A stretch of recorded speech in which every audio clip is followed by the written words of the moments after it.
ಇವರೆಲ್ಲ ಇಸ್ರೇಲ್ ದೇಶ ಸ್ಥಾಪನೆ ಆಗಕ್ಕೆ ಕಾರಣಕರ್ತರು. ನಿಮ್ಗೆ ಗೊತ್ತಾ? ಇಲ್ಲಿಂದ ಈ ಜೆ.ಸಿ. ನಗರದ ಕ್ಯಾಂಪಸ್ ಇಂದ ಸಾಕಷ್ಟು ಜನ ಹೋಗಿರುವಂತ ದಾಖಲೆನೂ ಸಿಗುತ್ತೆ. ಅವ್ರ ಹೆಸರುಗಳೆಲ್ಲ ನಾವು ನೋಡ್ಬೋದು. ಇಲ್ಲಿ ಈಗಲೂ 7ನೇ ಕ್ಲಾಸ್ ಒಂದು ಪಠ್ಯ ಪುಸ್ತಕದಲ್ಲಿ ಅವರ ದಾಖಲೆಗಳಿದೆ.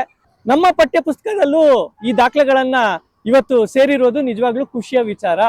ಇವತ್ತು ಈ ಕತೆ ಏನಂದ್ರೆ 1914ರಲ್ಲಿ ಇವರೆಲ್ಲ ಯುದ್ಧಕ್ಕೆ ಹೋಗ್ತಾರೆ. ಬ್ರಿಟಿಷರ ಪರವಾಗಿ ಯುದ್ಧಕ್ಕೆ ಹೋಗಿ ಅಲ್ಲಿ ಈಟಿ ಬರ್ಜಿಗಳಿಂದ ಅಟೋಮನ್ ತರ್ಕರ ವಿರುದ್ಧ ಹೋರಾಟ ಮಾಡಿ, ಅವ್ರ ಹತ್ರ ಮಿಷಿನ್ ಗನ್ಗಳಿರುತ್ತೆ, ಇವರು ಹೋರಾಟ ಮಾಡಿ ಗೆಲುವನ್ನ ಸಾಧಿಸ್ತಾರೆ. ಹೀಗೆ ಹಲವಾರು ಪ್ರದೇಶಗಳಿಗೆ ಹೋಗಿ ಇವರು ಗೆಲುವನ್ನ ಸಾಧಿಸಿ ಮೈಸೂರು ಸಂಸ್ಥಾನಕ್ಕೆ ಹೆಸರನ್ನ ತಂದ್ಕೊಡ್ತಾರೆ. ಆದ್ರೆ ನಾವಿವತ್ತು ಮಾತಾಡ್ತಾ ಇರೋ ವಿಚಾರ ಏನಪ್ಪಾ ಅಂದ್ರೆ, ಈ ಒಂದು ಐಫಾ ದಿನಾಚರಣೆ, ಈ ಸ್ಮಾರಕ ಮತ್ತೆ ಮೈಸೂರು ಲ್ಯಾನ್ಸರ್ಸ್ಗೆ ಸಂಬಂಧಪಟ್ಟಿರುವಂತಹ ಒಂದು ಆಚರಣೆ ಇದೆ. ನಮ್ಗೆಲ್ಲ ಮೈಸೂರು ದಸರಾ ಗೊತ್ತು, ಆದ್ರೆ ಬೆಂಗಳೂರಲ್ಲೂ ದಸರಾ ನಡೆಯುತ್ತೆ. ಗೊತ್ತಾ? ನಾವು ಕದಂಬರು, ಕನ್ನಡ ತಾಯಿಯ ಮಡಿಲಲ್ಲಿ ಬೆಳೆದ ಮಕ್ಕಳು.